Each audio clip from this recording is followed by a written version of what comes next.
Welcome to The Power Within, the podcast where we explore leadership, personal growth, and the dynamics that shape success.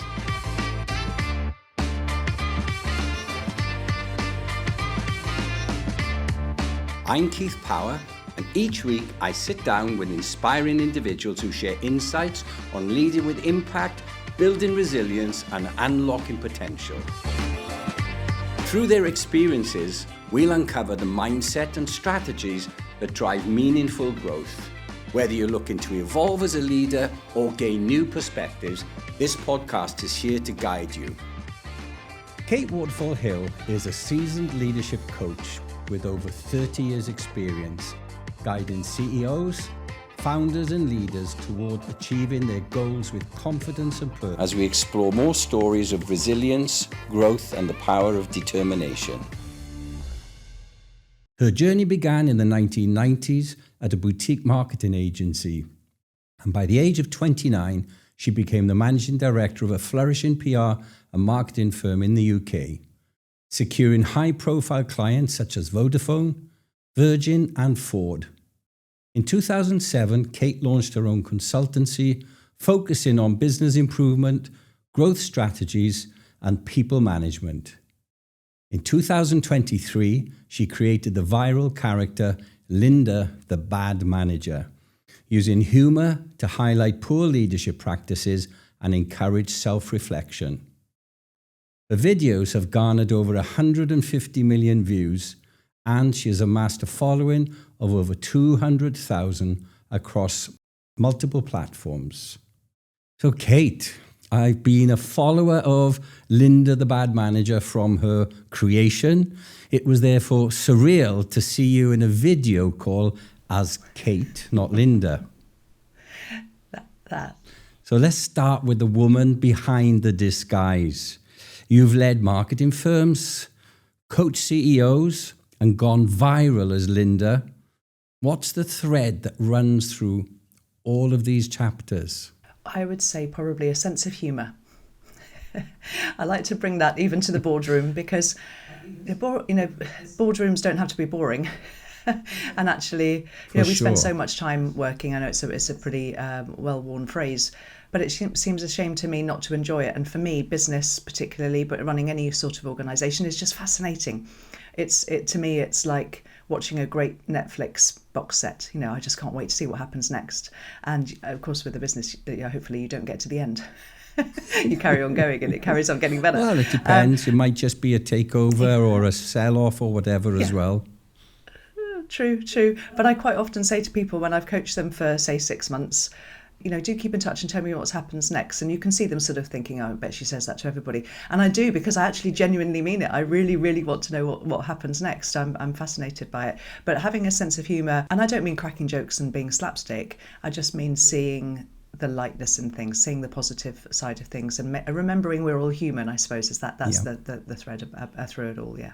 Sometimes forgotten, and I think that humour perhaps is a British thing, but we use it a lot to relax, to get more serious messages across, right? Absolutely. And I think that's possibly why Linda has worked, is because the Linda the Bad Manager skits are sort of cringeworthy and make you feel a bit uncomfortable, maybe make you laugh a little bit as well. But actually at the same time, there's always an underlying message. So either Linda does something so crushingly bad in terms of, running a performance appraisal badly, or, not promoting somebody who's done really well because it doesn't suit her agenda. And you can sort of watch it and think, oh gosh, I wouldn't do that. Oh, actually, did I do that? I think maybe I do that.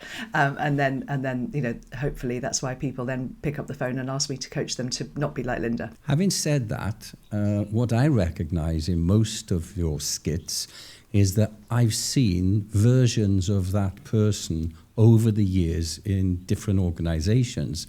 And it may not be all the time, but it is a little bit more prevalent than we'd perhaps think or hope. And it's often because people are time pressed. So because they're so busy and they've got email after email, meeting after meeting, then when somebody comes and asks them a question, understandably, it can be your immediate response is, well, just work it out for yourself, which is what Linda would say. Yeah. But actually, if you can take a breath and take a beat, which is going to be the title of my next book, and work out Actually, what do you want the outcome to be? How do you want that person to leave the room? What are they thinking, feeling, saying, doing? Actually, if you take a moment to say, well, what would you like to do?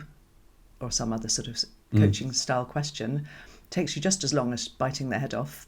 Yes, and actually does. it leaves them going, actually, yeah, what could I do? Oh yeah, I could try that. Brilliant. Go ahead and try that. Let me know how it goes.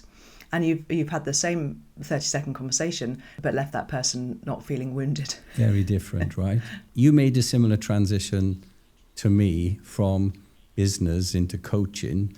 And the hardest thing for me initially was to ask questions and let them answer.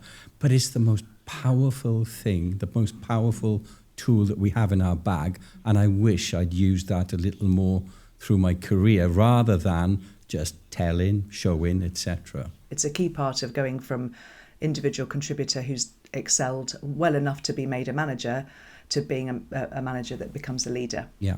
That's the key difference. I think I'd be a better leader if I had my time over again, but it's too late now for that. Yeah. So on that transition, what was the turning point that led you from the boardroom to coaching leaders? Was there a moment you knew that this was your true calling? Strangely enough, it was when a coach asked me a question the light bulb went off.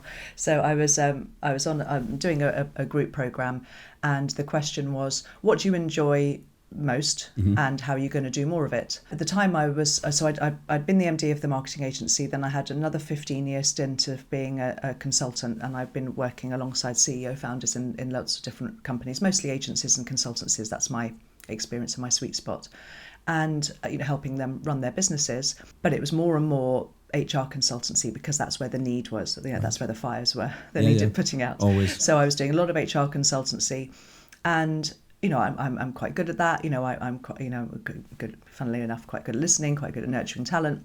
But also a lot of the HR consultancy was restructuring, retention policies, recruitment. Sadly, letting people go and making sure you do that with dignity. But I found myself thinking, oh gosh, it's literally recruitment redundancies was the pattern, and I was getting a little sort of tired of it. Anyway, this person said to me, what do you enjoy doing in your job? And I said, well, coaching. And she said, well, how are you going to do more of it? And I said, oh, I suppose I could train to be a coach rather than just using coaching techniques, which I was doing without really realising that's what it was. Train to be a coach, and then, using my marketing knowledge, tell people I'm a coach, because funnily enough, you need to tell people, otherwise they don't know. They don't come knocking at your door saying, could you coach me, unless you tell them. Then I just started, redid my website absolutely completely from top to bottom, changed it from consulting for small businesses to coaching, and then started my attack on social media. I like the attack. And speaking of which, so Linda the Bad Manager is undoubtedly hilarious, but uncomfortably accurate. What inspired you then to create her, and what leadership habits were you most determined to call out? I created her really because I wasn't getting enough traction just doing straightforward, face to camera or reels on Instagram saying, your top 5 ways to be a great manager when you've just been promoted type of thing. And I was doing quite, it was okay, but I wasn't getting the traction I wanted. And I've got young adult kids who at the time were on TikTok, and one of them particularly was doing really well. And I thought, well, I'll try TikTok. And it doesn't really matter if it goes wrong, because nobody I know is going to be on TikTok, because of course it's all for teenagers, isn't it? I'll just give it a go and it'll be funny. Anyway, I did that first one, which I don't know if that was the one you saw, but the first one, and it was just talking off camera as if there was somebody there. And I did this little skit, and it took off, and I thought, well, I'll do another one. I did one every day for 18 months. Wow. Not recording them once a day, but recorded them in batches and then released them once a day. And that first week, literally 5 days in, went crazy. I had two different people ask me to coach them, and they were clients of mine at the beginning. So I realised, oh, actually, it's not just teenagers watching TikTok; it's actually grown-ups as well. In the coaching world, 90% of coaches don't know how to market themselves. They don't know where to start even.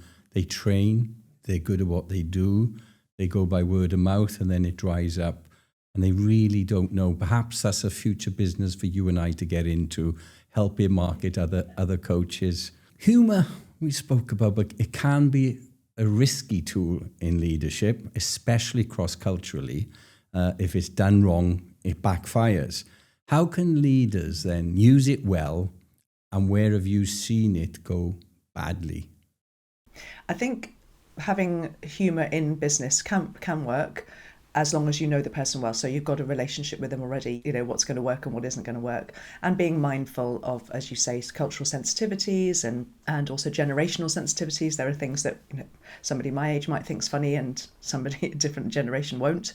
So it's not about cracking jokes and trying to have everyone in hysterics around the boardroom, but at the same time it's still being able to laugh at the double entendre that somebody said that they didn't mean to in the middle of a board meeting, and things the like best that. ones. Just yeah, exactly. The unintended are the best ones, right?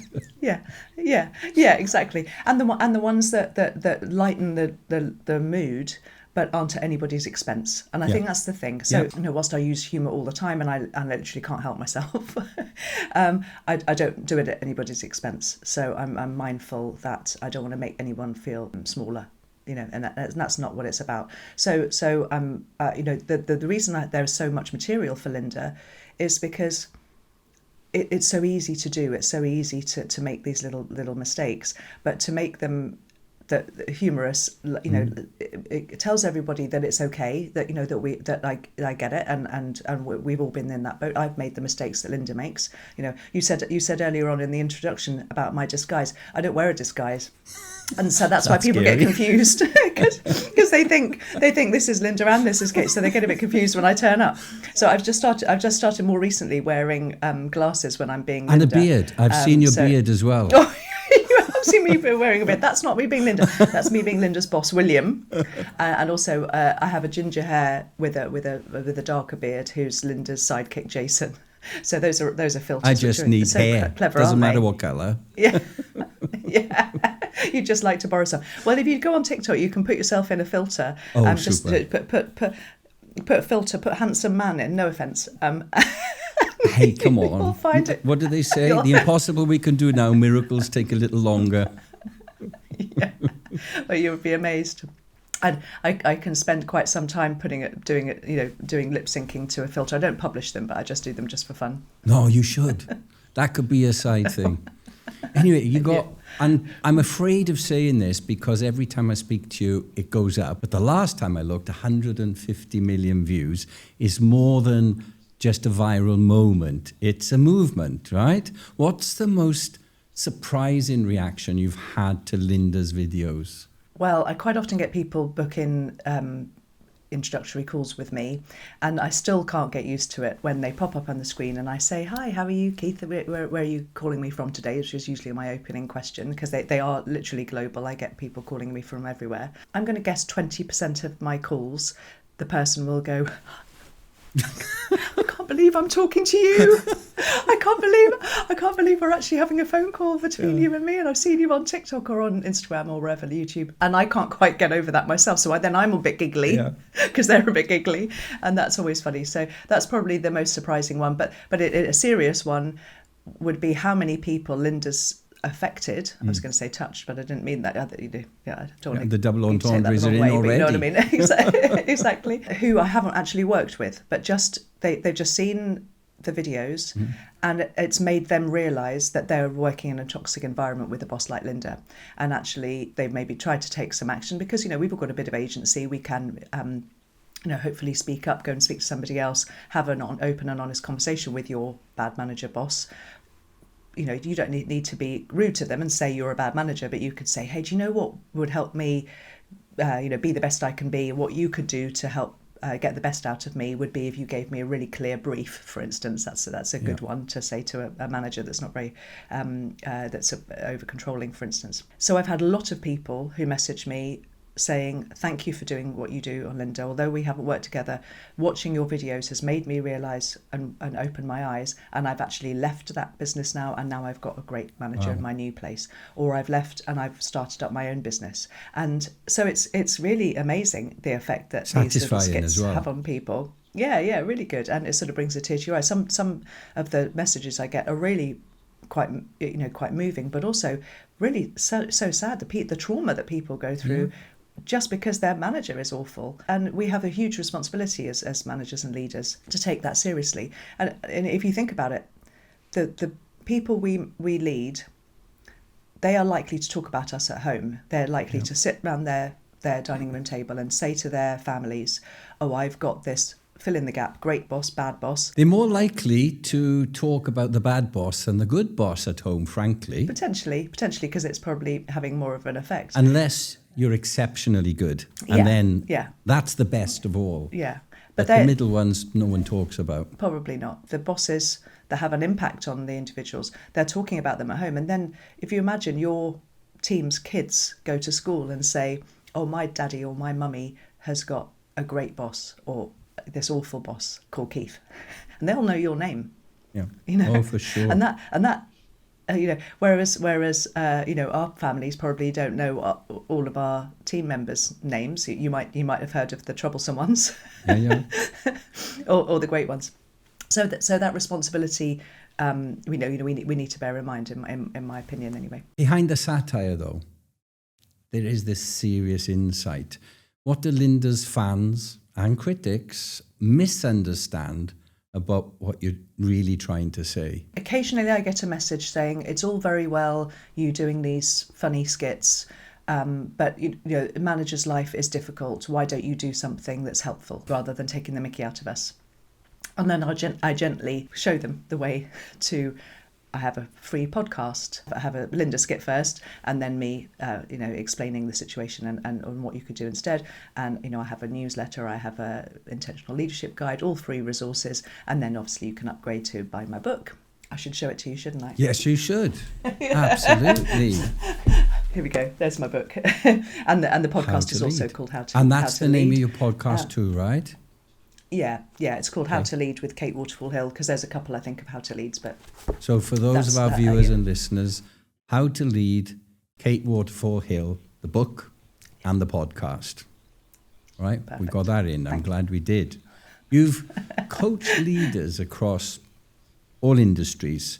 What's, in your opinion, the number one blind spot that holds back good managers from being great leaders? I would say a lot of good managers have got to being a manager by being a great individual contributor. I alluded to this earlier. You're a good individual contributor. You're the sort of person that takes tasks on. You say yes to things. You do stuff outside your job description. You're helpful. You maybe a problem solver. You see things that need doing and get on with them. That's why you're promoted to manager. So you get in your manager position and you think, well, I just better do more of the same. I better work harder. I better work longer hours. But actually, the difference between being a good manager and a great leader is to step into a different way of working. And that way of working isn't to try to be the smartest person in the room and solve all the problems, but actually surround yourself with people and enable the people around you to be the smartest people in the room. So building rooms full of smart people. And I have to say, that's how my career got started in the first place. My boss at that marketing agency you talked about, he was brilliantly clever in terms of being able to see the talent in other people and not having an ego enough to say, stopping him from sharing some of the work and sharing some of the glory with other people. And he very, very kindly spotted me when I was I'd been at the agency 6 months, right. And he said, "You're going to be managing director one day." And I said, "Oh yeah, of course I am." At however old I was, early 20s, and then it happened because he recognised the talent and the drive. So I think if you can do that, then you all rise up. The rising tide raises all the boats. That's the thing that I think often people get held back because they try and solve all the problems themselves. And then the beauty is coaching other people to solve the problems. There's a book out there, isn't there? What got you here won't get you there. And it is absolutely true. You have to make that transition mentally. The first one, going into any supervisory managerial role. And then it's a complete 180 to become a leader. And it doesn't happen overnight, and it doesn't come naturally. And I'd urge anyone watching or listening to this to reach out to people like yourself to help them on that journey. And I've just put together, I'm looking for clients now for the first 100 days and fairly intensive coaching weekly, which usually I advise against. I work on a fortnightly cycle. But in that first 100 days, there's so much coming at you that I think it really needs a hand-holding over 14 sessions. So anyone, not just me, reach out somewhere. If you've just stepped up into a leadership role for the first time, you don't have to be alone, right? Yeah, that's exactly it. Exactly it. That's a really nice idea. I like that, 100 days. Good idea. So we often talk and hear about IQ and EQ. But what about RQ, resilience quotient? What role does resilience play in modern leadership, in your opinion? It's a huge part of being a great leader is having resilience. But I don't mean what some people, I think, interpret resilience as being, which is just toughing it out. Yeah. I think it's actually a bit more than that. It's a bit more nuanced. And it's about knowing when to step back and to say, okay, I need to do a reset here. And in small ways, tiny little things like when you've got back-to-back meetings, it's stepping up and literally physically shaking it out. Yeah. Just having Breathing. a physical reset. Breathing, exactly. Maybe taking 30 seconds outside, even if you're in a city, knowing that you need to sort of build in some structure. So I was coaching somebody yesterday and he said, oh, that's exactly what I need to do. I need to build some time in between the meetings. So I need to make the meetings 45 minutes, not an hour, so that I can have 15 minutes to reflect on what we've just talked about, plan what I'm going to do, and then plan what I'm going to say in the next one. And we were talking about communication, actually, and he was saying he wanted to be more concise and crisp in his communication. And when I asked him some more questions, it was about his verbal communication, not his written. And I said, well, what skills do you put into your written communication that you could lend to your verbal communication? And he said, well, thinking about it. Yeah. Planning it, reviewing it, coming up with the 3 main messages before I speak. Exactly. So resilience, some of it is about knowing when to step back, also knowing when to ask for help. You alluded to it just a minute ago, when people are really, really working all hours, they're in sort of panic zone or overly stretched all the time, that as you know, goes into our nervous system. We get into this adrenaline-filled way of working, and it can be quite addictive. It can be quite hard to stop. But it's not just about just doing mindset stuff. It's a bit more than that.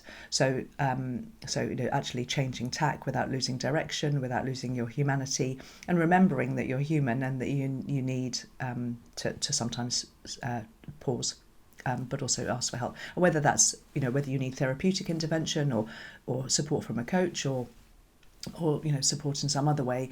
Really do urge people to do that. And I think sometimes people think, I need to be tough and resilient and I need to be a show I can do this on my own. But actually, if you look at all the best people, they're the ones that actually have an advisor or a consultant or a coach or a therapist. Yeah. Top CEOs have coaches for a reason alongside. And as you were talking then, I was thinking back to my very first episode, Colonel Eddie Maskell-Pedersen, who was the head of the British Defence Staff for Southeast Asia. And I asked him about resilience. And I fully expected that tough, brittle, tough it out answer. And it wasn't. Nothing could be further from the truth. The armed forces understand that people have breaking points. And the best thing to do is to anticipate them, plan for them. And as he said, you dial down, you operate at a certain capacity, so when you need to dial up, you can.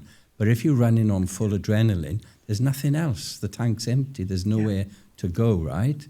So I think resilience is more important these days. So RM, more important than ever than IQ, EQ. And that's not just a fashionable thing. I think it's reality. And through COVID, everyone had to become resilient or break, let's be honest, because if you're not resilient, ultimately you break. That sounds negative. I don't mean it to be. So we're talking about evolving and fashion and movement. The world of coaching is evolving fast. Tech, content, platforms. What trends are you excited by or wary about in the future of leadership development? Well, I do love the technology. I'm a real fan, and it can help us so much and make things so much more efficient and quicker. And I like the idea of technology helping give a more personalised way of being educated, because I think the education system, it's probably the thing that's still, certainly in England anyway, in Britain, it's modelled on Victorian style teaching, in classrooms with the teacher at the front, and we haven't really modernised it. So technology can be a great help, I think, with people who struggle with traditional types of education, and I think that's going to be really, really helpful for people who can't sit still in a classroom, for instance, and be told, just be given information verbally. Sure. The thing I'm wary about is people thinking that AI can replace humans completely, because that human connection, and I'm going to say this, aren't I, because I'm a coach, but the human connection that you get from somebody like, advisors and coaches is completely different from AI. So you can put a question to AI, and it will say, "Oh, that sounds hard, Kate," but it's trite, it's reprogrammed into it. Whereas when you're speaking to a coach and the coach asks you a question and then reflects back, "Keith, when you said that, I noticed that your shoulders slumped." Yeah. Or when you said that, I noticed you sat up straight and your eyes were shiny. That's something that can't be replaced with AI. And also the idea that, with a coach or with a good leader, you feel truly seen and truly heard. You can't capture that any other way other than human connection. So I think that's the thing. So, that technology, yes, helping people who maybe struggle with traditional education systems, I think that could be a huge advance, and I'm excited to see what happens. But at the same time, it's not going to replace that human connection. For sure. And I was just thinking of someone like Richard Branson, who's dyslexic. Imagine what he could have achieved if he were living with all the technology around him now, like speech to text, etc. Right? It didn't hold him back much. But imagine what he could have been like. I just think that AI and other technologies are supportive and magnifying of your talent, your ability, etc. And if you see it as that, as supplementing, supporting and helping it to grow, I think that's a healthy relationship. But to rely on it and say that will do it for me, probably not the best direction, right? I think we're agreed on that. We'll answer actually one of your previous questions, is when humour can go wrong. So in back in the day when we were a marketing agency, we used to do a lot of events for Virgin. So we were opening Virgin megastores and Virgin cinemas, which are now no longer. And Richard Branson occasionally would be booked to come and do the opening, either as himself and sometimes dressed up as Dame Edna Everage or something crazy. And so because I was the senior person on the account, I would be the person who would greet him at the airport or wherever he was coming in from. And you're quite right, because of his dyslexia, he would never take a brief. So normally you would brief the CEO in advance with it, on an email, telling them, how many screens the cinema had and what the manager was called and, what the film was of the day that we were celebrating being launched. But with him, you had to meet him somewhere and then verbally give him the brief in the taxi. Right. So the first time I met him, I thought, well, I'll try and say something amusing because that's me, or rather interesting. I said, "Oh, nice to meet you. My name's Kate Waterfall, blah blah blah." It turns out that you and I went to the same school, and we both went to the school called Longacre. And he totally deadpan said, "Oh, I don't remember you," or something like that. And I said, "Oh, well, we went there at the same time. I think I'm a bit younger than you." And he went, "Yes, I know. I was joking." And then and I was completely crushed because I'd missed the joke. Because I don't know how much younger I am than him. How old is he, do you think? Is he in his 70s? He's got to be in his 70s now, for sure. He doesn't look it. So no, he doesn't. So he's probably about 15, 20 years older than me. And I was so embarrassed that I didn't get the joke. Anyway, I spent all day with him. And then later on in the day, I was able to say, "I'm normally really quick. Honestly, I'm not." I'm so sorry, I misunderstood the joke. Fast. But I'm coming up 30, and I'm a bit embarrassed. I'm a bit cross. I'm not married yet. I was really sensitive about my age at the time. And anyway, he was very sweet, very kind. But it did make me laugh. I met him a few times, and mostly by chance. And the one time I met him was coming on a BMI flight from London Heathrow into Palma, Mallorca, and he had properties there. And on the strength of that, I actually started a rumour that he was going to buy BMI because it was one route that he didn't have and he had properties and business out there. But the funniest part was, fast forward, and I'm going to say 15 plus years, and I bumped into him in the Paddock Club in the Formula One in Singapore, chatted, and I said, we met once at Palmer Airport. I had a picture taken with you. Oh, I remember well. And I thought, you liar, but damn, he lied so well because I believed him for sure. But he's got that gift, you know, of making you feel important when he's talking to you, right? Even if it's a 15 or 20 second encounter. So 3 times I've met him. Maybe the 4th time he genuinely will remember me. But I didn't spend all day with him like you.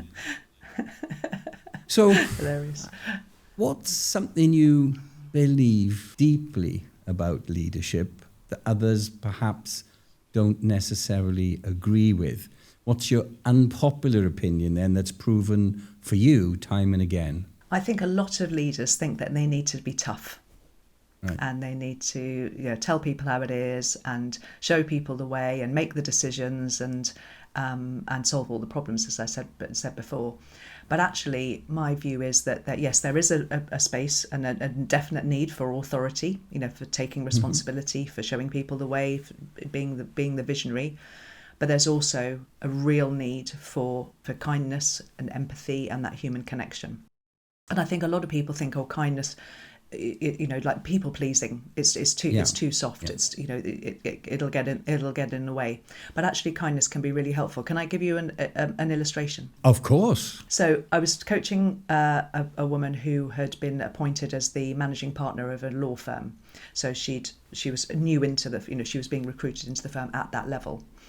And on arrival, she was introduced to some of the senior leadership team, and one particular woman was very offhand with her, dismissive, and talking to the owner, who was still going to be present, the founder, snubbing the new boss effectively. I'd done some coaching with the woman already before she started, and one of the things that I really love doing is helping people with their values and really understanding their own core personal values. And we'd done some exploratory work, and some of her core values included kindness, fairness, and justice, which you'd sort of expect being a lawyer. You'd hope that justice was one of them, but kindness was possibly unexpected for me, not for her. So when we were talking about this particular individual who'd snubbed her, I said, okay, so what would you like to do? What's your instinctive reaction? And she said, well, I instinctively want to pull her into a meeting and tell her I'm her boss and she's got to respect me, and I need to put my foot down and put her in her place. And I said, okay, so how's that going to work alongside the values, the work that we've just done, and where kindness, fairness, and justice come in? And she said, "Oh yes, okay, right, yeah, no, I got what you said. I might have said it a bit more kindly than that, but that was the gist." And I said, "So how might you look at the situation through the prism of kindness and see it from the other person's perspective?" Anyway, she after.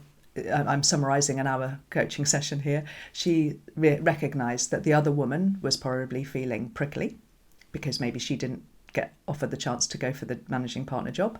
Maybe it hadn't been announced terribly kindly. She'd just been told. And she was probably feeling nervous about her own position. What was this going to mean? She was potentially the only woman on the leadership team up until now, and there's a new woman coming in being her boss. Perhaps she was behaving badly because of how she felt she'd been treated. And so my client was like, oh yes, I can see now, actually, I need to go in with a completely different approach. I need to go in curious, listening, asking really good questions, and building a relationship with this person who's obviously feeling very threatened by my arrival. So a completely different way of looking at it, but through that prism of kindness and empathy. And she was able to build a really good relationship with that woman, and they were able to see, meet each other in the middle.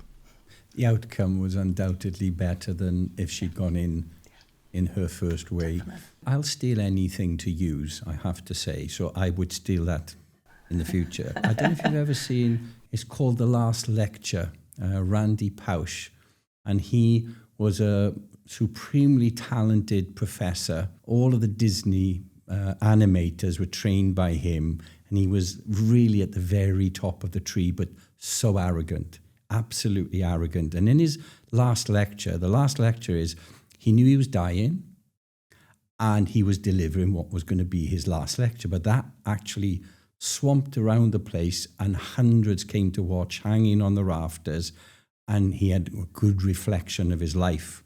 But one of them was when a professor of his earlier on, and why I say this, because I absolutely used it with one of my team who had a little bit of an arrogant streak. He put his arm around him as he walked to lunch, and he said, do you know what? Some people think that you're arrogant. Instead of the accusation, you are arrogant, some people see you, perceive you as arrogant. And the conversation, he said, was like so different. I didn't feel attacked. I stole that. I lifted it wholesale. Took this guy, I won't even say his job title in case he recognizes himself, took him to lunch, put my arm around him, and that mattered as well, the physical touch. And I just said, you know, some people in the organization perceive you as arrogant, and nothing. And I saw his brain going over and over. Yeah. He had an IQ off the Richter scale, but the EQ wasn't quite there. And I'm going to put a little bit of a lead in there. He's Dutch. I work for 2 Dutch companies, and they're a bit direct by nature. Right. They're not soft. I also remember the way British people, you haven't seen someone for a while, and they put on weight, and you say, well, you look well. And when a British person tells me I look well, I know I've put on weight. Dutch person, you got fat, right? But they don't like the reverse to them. They don't like the directness. So I had to find an indirect way around that. So anything I learn, even from these guests like yourself, don't worry, I'll be stealing every piece that you've got, all right? Just warning you in advance. No problem. So I'm going to say your long career, that would make you sound much older than you are, but in your long career, what stands out as like defining moments, sliding door moments, or whatever you want to call them, points at which you kind of knew you were transiting through, maybe not absolutely, but any reflections on that? And it doesn't have to be just one, it may be more than one. Well, I've had 3 careers. So I suppose the first one was landing the job with the marketing agency and getting promoted to MD. And actually, probably one of the most pivotal conversations that I had around that time was with a chap called David Legg, who was a great friend of my late father. And David Legg had been CEO or COO, can't remember, of part of General Electric, and was also at the Burton Group as well. And I actually worked for him before I went to university in the marketing team. And I spoke to David when I got offered the managing directorship and to ask his advice. And he said, right, he obviously wants you. He spotted you as talent. He thinks you can help him move the agency forwards. Now's your chance. Ask for share options. Right. And I was like, what's that? I was in my 20s. I didn't know what it was. Yeah. And he said, yeah, ask for share options, which I did, and I got. And that probably changed the trajectory of my actual whole life, actually, not just my career, because owning 10% or having share options in 10% of the agency, when we did, we had venture capital investment, that a small VC bought 35% of the agency. On that deal, I was able to buy all of my 10% share options and sell 3.5 of them to the investor on the same day. So I didn't have to fork out any cash. So I was left with 6.5% of the agency. And then when we got bought by a bigger agency. I got paper and cash, I think, on that deal. And then we did an MBO, and we got the original VC back in to help us fund the MBO for the only time they'd ever invested twice in the same people. So I've done a fair bit of M&A activity with the agency, which was really interesting. And so I can still help people with those sorts of questions as well as leadership questions now. All of that activity. And then when I left the agency in 2007, I got my remaining shares bought from me. I've managed to make a bit of capital each time these things have happened, and hence I've been able to, afford a nice house now, and I have a second home in the Channel Islands, as I mentioned to you as we were chatting in the intro. So those things have really changed my life, I suppose. But in terms of my career, then leaving the agency and Oh, starting up on before my you own. tell me that, did you Oh, buy yeah. Mr. Legg a nice dinner with a lovely Yes, I bottle? probably owe him one, don't I? Yeah. I'm still really good friends with his daughter, actually, with one of his daughters. We saw each other last week. We're still interrupt. good family friends. But you're quite right. I probably do owe him a dinner, don't I? Yeah, or two. So back Or to a your holiday. career now. Yeah, back to my career. So when I left the agency, I left largely because I wanted to be part-time because I had kids by then. So I set up on my own as a small business advisor because I recognised that actually, although I have a marketing, creativity in me, working with those big global businesses that were our clients wasn't what I was fascinated by. What I was fascinated by was the running of the small businesses. So I ended up being a small business management consultant, but my first contract was with my pre-existing consultancy. So I had a great start. I wasn't sitting at home going, who am I going to work for? And I got a little portfolio of clients that I worked for 10, 15 years, some of them. And then that pivotal moment when somebody said to me, what do you enjoy doing and how are you going to do more of it? That was the next pivot to coaching. So I've had those sort of two pivots in the middle. Does that answer the question? I think Yes, it does. I feel like I might have done. Did you recognise them as pivotal at the time, or only on reflection later on? No, I did know they were pivotal at the time because I'd been with the marketing agency for 15 years. So leaving there was quite a major thing, and leaving having a salary and a regular income, and we had dividends and all that sort of stuff. So that was quite a big leap of faith into working for myself. But I'd always known I wanted to work for myself. I come from a family of entrepreneurs. My dad, we used to call him Del Boy, because he always do you know what I mean? But, well, for those who don't know what I mean, Del Boy was a character in a BBC sitcom called Only Fools and Horses, and he had lots of fingers and lots of pies, didn't he? And he was always doing deals. Yes, he did. My dad wasn't as shady as Del Boy, I have to say, but it was a good name for him. So he had lots of different businesses and was very entrepreneurial, very very much seeing opportunities and making them happen. And then I've got three siblings, and we all have our own businesses. So. Okay. Yeah, we've all done that. So it was definitely in me, and I was finding it frustrating being in the agency, and I kept on trying to leave, and the boss would say, "Oh, could you just stay while we do this deal? And can you just stay?" Well, because I was the person who would do all the mergers and acquisition stuff. So when I finally left, it was definitely very obvious that was a pivot. And then this change from so my consulting business, I had these 4 retainer clients in the consulting business, and then I switched to coaching, and I was coaching some of the people in those businesses alongside the consultancy. And then over time my coaching business took off, and I one by one resigned the consultancy businesses. So now I only have one small one left, and the one small one left is my original boss from the marketing agency. I still work for him. Oh my goodness. Yeah. The reason I ask you about do you recognise that, because I think that's a defining factor for those who are successful versus those who are not quite so successful, recognising in the moment that this is an opportunity, a transition, instead of it just happens to you. I used to have people in my hometown who would say to me when I come home, living overseas, fancy car, all of that, "Oh, you're so lucky."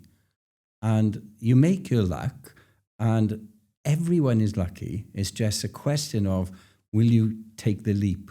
Will you turn left or right, stop, go? You have to make those decisions. And key to that is recognizing that is a pivotal moment. And I think if you have that and then just go for it, success follows as sure as night follows day.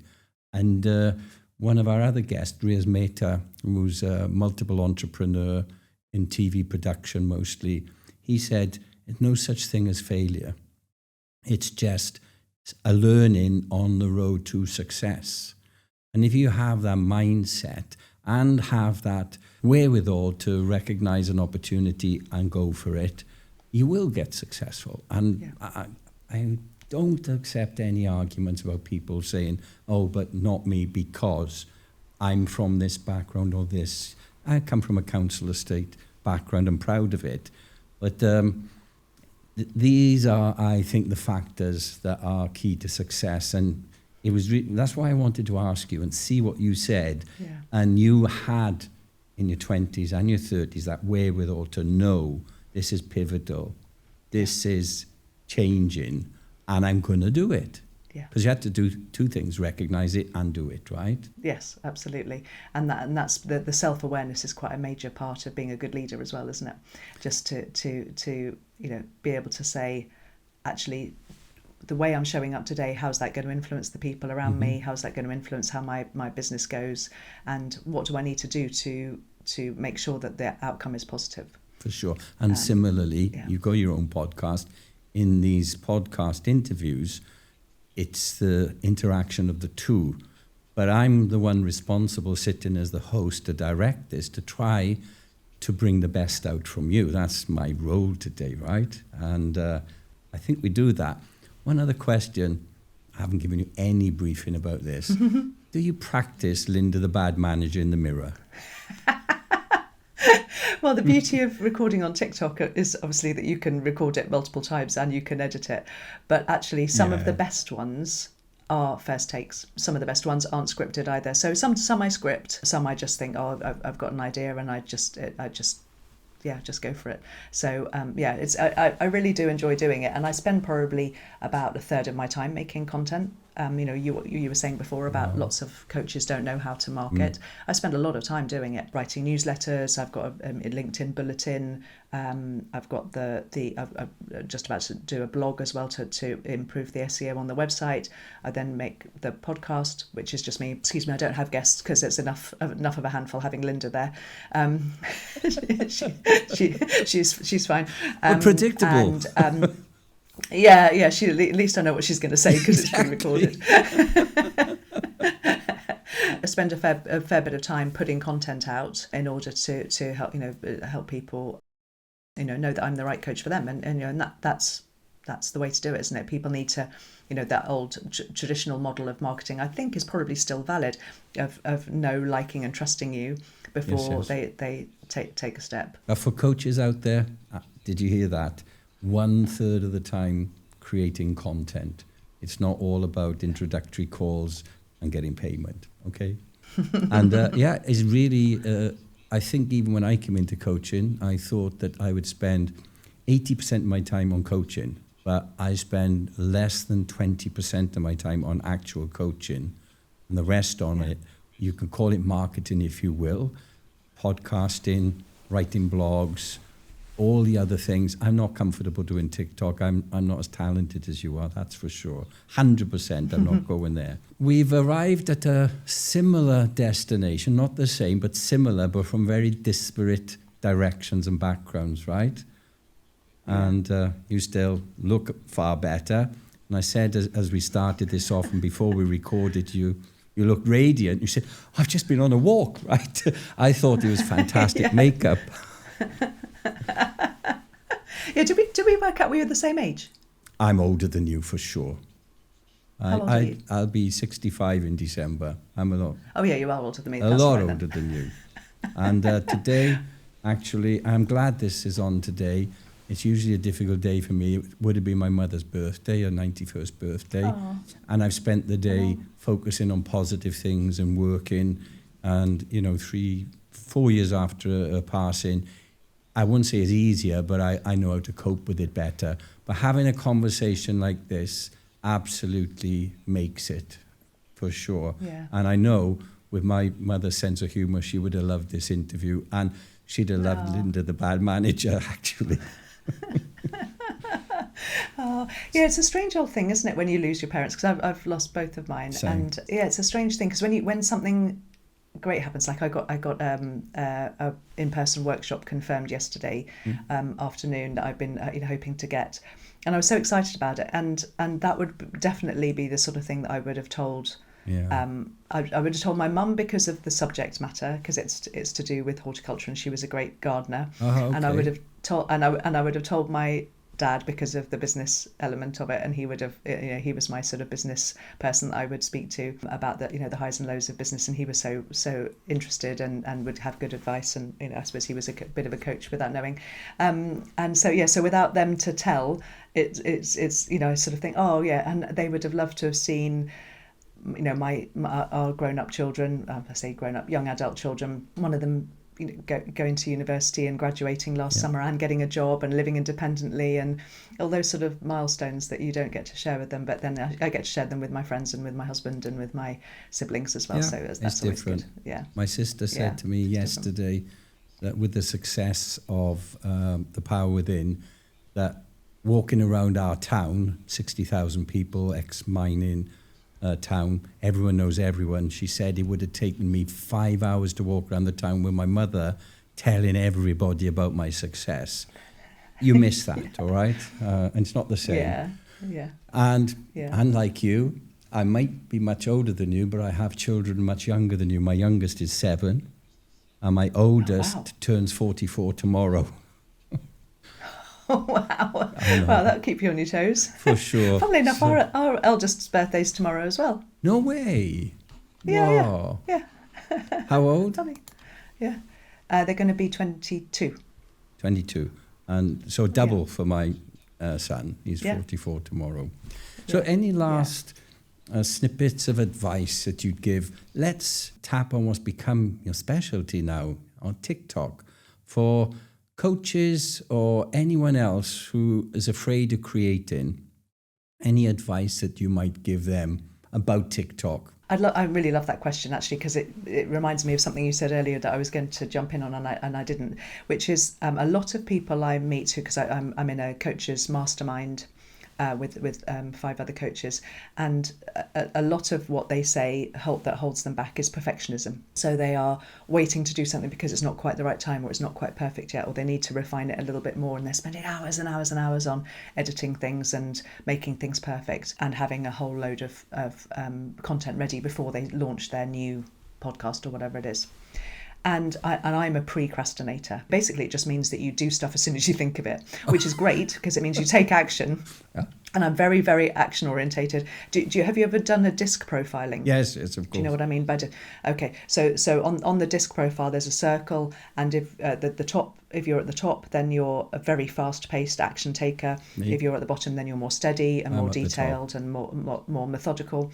And if you're on the right, then you're more people-orientated. And if you're on the left, you're more task-orientated. Well, I'm right at the top in the middle. So I'm people and task, action, decisive, get on with things, to take loads of action, which is great. But I quite often make mistakes.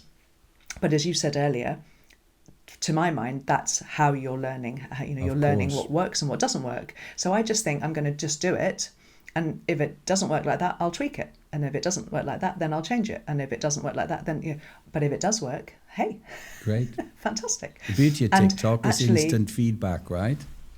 Pretty instant. Very much if you've flopped, quickly, right, and adjust yourself. Yeah, but I suppose my background being originally in PR was that, yes, you were so excited if you were going to get a headline on the front page of the Sunday Times, for instance. That would be the sort of pinnacle in those days. It would soon be forgotten. What did they by used Monday to say? morning, everyone would be news, tomorrow's chip paper, right? Chip paper. Most people outside the UK won't know that, and I'm old enough to remember having chips in newspaper and the black hands that came with it, and I loved it. Yeah. It's become a sterile world. Isn't it?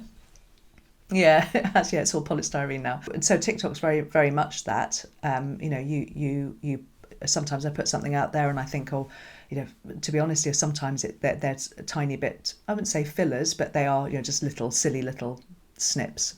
They're not giving you a leadership message as such. It's more of a comedy thing. And I'll put it out there and I won't think anything of it, and I'll come back to it later and it's had, 275,000 views. And I'm like, oh, okay. So that one went down well then. And you can't tell. You can't necessarily know. And sometimes the way TikTok works, once you've been on TikTok for a while, is that every day it will show you what you posted this time last year and give you the opportunity to repost it. Oh, okay. Sometimes I repost them, the ones that I think, are messages that I'd like to get out there again. And I'm aware that I've got lots of new followers. Each month I get, so many thousands of new followers. So they won't have seen the old ones necessarily, because there literally are, 3,000 videos. Even if you're a fan, you're not going to go back through the back catalogue and watch them all. So it's worth reposting. Once I'm into it, I like to look at 7, 8, 9 or 10 of them at one go, at one sitting, because they're short enough, right? Yes. Kate, Yeah, exactly. it's been fascinating, fun, really insightful today chatting with you. Our British sense of humour comes through all the time. I wish you every success in reaching up to the 1 billion views, because I think you will get there sooner than you think, actually. And thank you for taking the time out today and coming in after your walk. Appreciate it. Speak to you again soon. Kate, Linda, goodbye. We both say thank you very much for having us. Yes, thank you very much for having us. Both. No, I meant we, as in I know me what and you Linda. meant. I know what you You meant. were okay. There was the subtle British humour. There's two of me. I just don't show them in public. Take care, Kate. Have a great day ahead. Thank you very much. Thanks for having me, Keith. Bye. Bye. Thanks for listening to The Power Within. I hope today's episode inspired you to grow, lead, and create the success you deserve. If you enjoyed the podcast, share it with someone who might find it valuable. And don't forget to subscribe and leave a review. Join us next time as we explore more stories of leadership and personal growth. And remember that setbacks are just stepping stones to something greater. Until then, stay strong, stay positive, and keep believing in the power within.